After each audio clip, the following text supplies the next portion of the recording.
Mr. Sloop and the Dolphins. In a small sleepy town by the sea, a tiny blue house sits happily on the edge of a rocky outcrop overlooking a beautiful sandy bay. Looking through its small red window, you can see Mr. Sloop relaxing in his soft and very purple comfy chair, waiting patiently for night time. Mr. Sloop is a duck, a special duck. Actually, everyone in the village would say he is the most important duck ever. Mr. Sloop is taller than other ducks because his head is stretched up and sits on top of a long bendy neck, just like a swan. He carries a candle and a hot water bottle, is always ready for bed, and because of his adventures is mostly always tired. He organises the things in his house by colour, has forgotten how to fly, and his favourite thing to do is sleep. Mr. Sloop looked up just as the tiny door on his clock banged open. A small brown bird poked his head out and started shouting, "Cuckoo, cuckoo," and continued to shout "cuckoo" 6 more times before shooting backwards into his nest.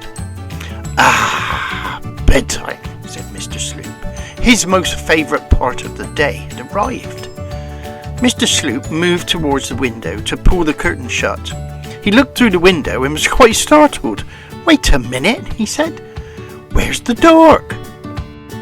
Mr. Sloop looked back to his clock. Yes, it was now 8 o'clock. Well, this is a bit odd, he thought. Why has Mr. Sun forgotten to go to sleep? And where are the moon and the stars? It's supposed to be night time already. "Oh, ketchup," Mr. Sloop said out loud.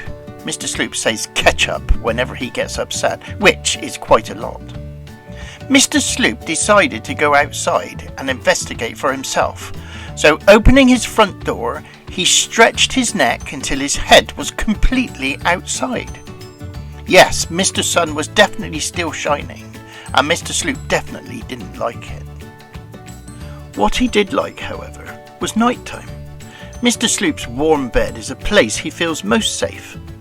Nothing was going to stop him sleeping, not even Mr. Sun. Mr. Sloop needed a little help with this, and he could see his friends, the dolphins, were still playing in the sea, so he walked down the path to meet them. The dolphins swam over to Mr. Sloop when they saw him waving. The dolphins' names are Ben, Sylvester, Bronte and Inca, and Mr. Sloop knew them all by their proper dolphin names. He explained his problem of Mr. Sun still shining, and after having a little chat and promising to bake them some of his special bread pudding, a smiling Mr. Sloop said "Thank you" and skipped back to his little house. The dolphins leapt at the chance to help Mr. Sloop and started to jump and twist out of the sea with excitement. They had a great time sloshing about, squirting water at each other and diving into the waves. Now, all that splashing and jumping in the sea had startled Mr. Sun, and he slowly turned to look at what was causing all the fuss. Mr. Sloop's plan was working. The dolphins started to swim out of the bay as far as the horizon, where the sky touches the sea. Mr. Sun was so fascinated by the dolphins, he followed them out of the bay and then right to the end of the sea, taking the last of the bright daytime with him. And as Mr. Sun disappeared, he left behind Mr. Moon, who immediately started the night time over the bay. Mr. Sloop's plan had completely worked, and he went back inside his tiny blue house, lit his candle and smiled. He climbed the stairs and got into his comfy bed, hugging his hot water bottle. That night, Mr. Sun thoroughly enjoyed watching the dolphins. The dolphins thoroughly enjoyed their playtime, and Mr. Sloop thoroughly enjoyed his sleep. Night night, Mr. Sloop. If you listen very carefully, you might even hear him snoring.